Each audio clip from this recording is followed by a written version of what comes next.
पति के बेटे को लेकर प्रयागराज के लिए पुलिस निकल चुकी है। वैन को पर्दे में रखा गया है। 400 किलोमीटर का ये सफ़र होगा। 300 पुलिस वाले साथ साथ चलेंगे। मीडिया की एंट्री नहीं है, मतलब बहुत पास नहीं है। और सबके साथ साथ जो पुलिस की खास निगाहें वो इस बात पर हैं कि क्या शाइस्ता अपने बेटे को विदाई देने पहुंचेगी, और या फिर इससे पहले खबर भी आई कि शाइस्ता चुपचाप अपने बेटे को देखकर जा चुकी है। हालांकि पुलिस की तरफ से इसका खंडन कर दिया गया। क्या ये पूरा घटनाक्रम है, इससे विस्तार से देखेंगे। नमस्कार, आपके साथ में ललित प्रजापति। तो अतीक अहमद का बेटा अली झांसी जेल से पैरोल पर बाहर आ गया है। शनिवार सुबह करीब 9:30 बजे 30 पुलिस वाले उसे लेकर रवाना हो गए हैं। 400 किलोमीटर दूर प्रयागराज उसे ले जाया जाएगा। अली का चेहरा नजर ना आए, इसीलिए पुलिस ने वैन पर पर्दे डाल दिए हैं। वैन को जेल के गेट के बिल्कुल पास लगाया गया। मीडिया कर्मियों को 100 मीटर दूर ही रोक दिया गया था। अली को जिस वैन में बिठाया गया है उसके आगे पीछे पुलिस की 2 जीप भी लगातार मूव करेंगी, चलेंगी। जिस थाने की भी सीमा से अली गुजरेगा, वहाँ की जो लोकल पुलिस है वो उसे एस्कॉर्ट करेगी। रास्ते में जो पड़ने वाले सभी थाने उन्हें एहतियातन अलर्ट पर रखा गया है। और लखनऊ जेल में जो बंद है अतीक का सबसे बड़ा बेटा उमर, वो भी अबान के जनाजे में शामिल होगा। इन दोनों को ही शुक्रवार को इलाहाबाद हाई कोर्ट ने अपने छोटे भाई 21 साल के अबान के जनाजे में शामिल होने के लिए पैरोल यानी ज़मानत दी थी। और इसके बाद दोनों को जेल से सीधे प्रयागराज के कसारी मसारी कब्रिस्तान ले जाया जाएगा, जहां कसारी मसारी कब्रिस्तान जहां पर ये सभी दफन हैं, इनके परिवार के ज़्यादा लोग, इनका कुनबा जहां दफन है। तो इस दौरान दोनों भाई अपने भाई एहज़म और जो बुआ है परवीन कुरैशी, उससे मुलाकात करेंगे। पुलिस की मौजूदगी में ही मुलाकात होगी। करीब 1 घंटे मुलाकात होगी। इसके बाद दोनों वापस जेल ले जाए जाएंगे। हाई कोर्ट ने दोनों को 4 शर्तों पर पैरोल दी है। वो 4 शर्तें क्या क्या हैं वो भी जान लीजिए। एक शर्त यह है कि मीडिया से बातचीत नहीं करेंगे, किसी तरह का बयान नहीं देंगे। और दूसरी शर्त है कि सोशल मीडिया पर किसी तरह की एक्टिविटी नहीं होगी, उस पर कुछ लिखेंगे नहीं, उस पर कोई सक्रियता आपकी नज़र नहीं आनी चाहिए। एक और शर्त ये लगाई गई है कि किसी भी तरह की जो सार्वजनिक सभा है उससे एड्रेस नहीं करेंगे, संबोधित नहीं करेंगे, कोई बात सामूहिक तौर पर किसी से नहीं करेंगे। और चौथा ये कि किसी कार्यक्रम में हिस्सा नहीं लेना है। किसी कार्यक्रम मतलब सिर्फ जिस काम के लिए ज़मानत मिली है उसी को करना है और फिर वापस आ जाना है। अली और उमर को 4 साल में ये पहली बार ऐसा है कि पैरोल मिली है। लखनऊ और झांसी से दोनों को प्रयागराज पहुंचने में करीब 6 से 7 घंटे लग सकते हैं। और माना यह जा रहा है कि 8 बजे तक जो अबान है, जिसकी डेथ हुई थी अभी एक्सीडेंट में, तो 8 बजे तक अबान को सुपुर्द खाक किया जाएगा।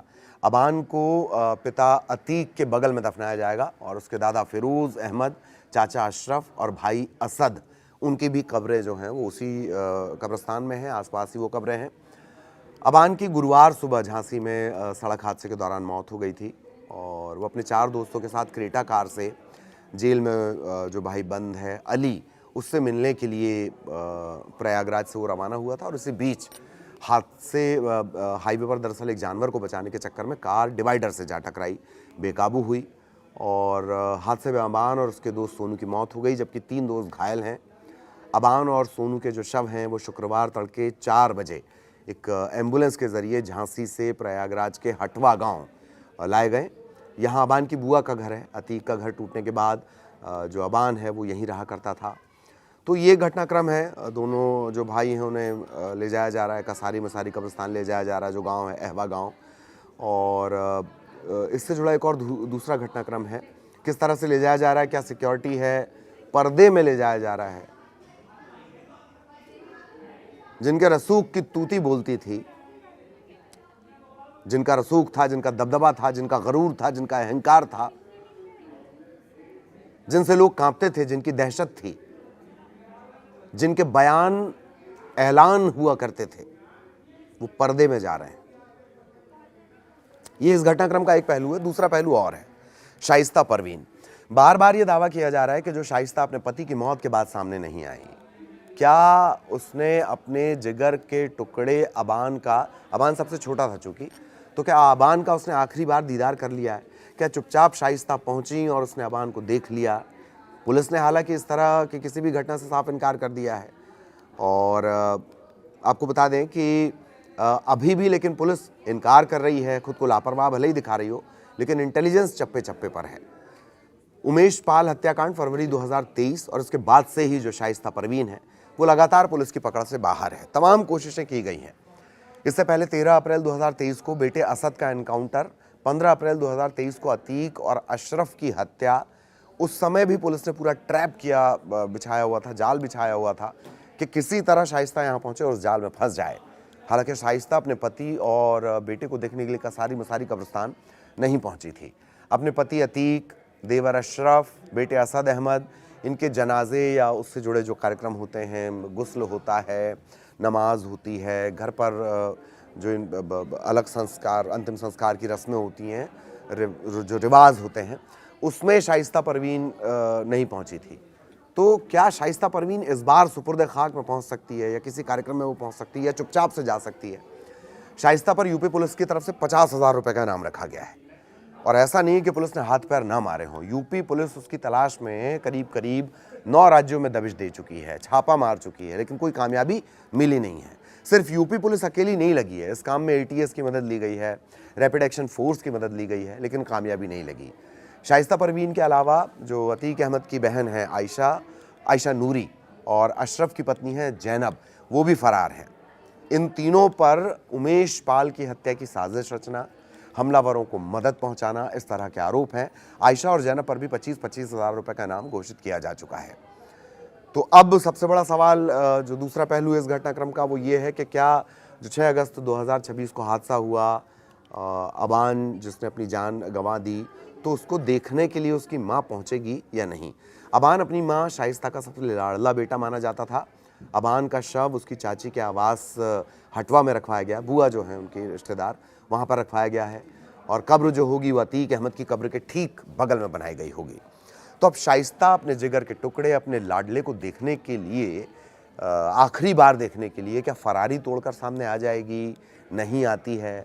अब तक शाइस्ता के आने को लेकर साफ इनकार करने वाली पुलिस अंदर ही अंदर इंटेलिजेंस का जाल बिछाकर तैयार बैठी है। तो क्या ये माना जाए कि किसी भी वक्त ये खबर आ सकती है कि शाइस्ता गिरफ्तार हो गई है? इसी तरह की उम्मीद दरअसल यूपी पुलिस को है, इंटेलिजेंस को है, जो खुफिया एजेंसियां हैं राज्य की, उन्हें है। वो भी शाइस्ता का इंतज़ार कर रही है। इन सब के बीच अबान के जनाजे में, अबान के सुपुर्द खाक में शामिल होने के लिए जो दोनों भाई हैं, इनमें अली भी है जिससे मुलाकात के लिए अबान जा रहा था, ये दोनों भाई पहली बार पेरोल पर रिहा हुए हैं। 1 घंटे का वक्त इन्हें अपने रिश्तेदारों से बातचीत करने के लिए मिलेगा पुलिस की मौजूदगी में, और उसके बाद इनकी वापसी जेल में हो जाएगी, बाकायदा वैन पर पर्दे डालकर, ताकि किसी को नज़र ना आए। इस तरह से पूरा सफ़र होगा। पुलिस आगे पीछे रहेगी। बहुत सारे मामलों में पुलिस आगे पीछे रही है, लेकिन फिर भी हादसे होते रहे हैं। और इस बार तरह तरह के मीम्स बनने लगे, लोग कनेक्ट करके इन चीज़ों को देखने लगे। जब भी पुलिस किसी आरोपी या कुख्यात आरोपी को इधर से उधर लेकर जाती है, तमाम तरह के सवाल खड़े होने लगते हैं। और इस बार भी इस तरह की बातें कही जा रही हैं कि क्या कहीं ये दोनों भाइयों का कोई आखिरी सफ़र तो नहीं हो जाएगा, क्या इस तरह की कोई खबर तो नहीं आ जाएगी। ये सब बातें कही जा रही हैं। हालांकि पुलिस अपनी पूरी जिम्मेदारी के साथ दोनों को ले जा रही है वैन पर पर्दे डालकर। 400 किलोमीटर का सफ़र है, 6 से 8 घंटे का सफ़र लगना है। माना यह जा रहा है कि अबान का जो सुपुर्द खाक है वो करीब करीब रात को 8 बजे होगा। बहुत दिलचस्प ये घटनाक्रम है। शाइस्ता इसका दूसरा पहलू है, वो भी हमने आपको विस्तार से बताया। आगे जो अपडेट होगा वो भी आप तक पहुंचाएंगे। वीडियो देखने के लिए धन्यवाद। नमस्कार।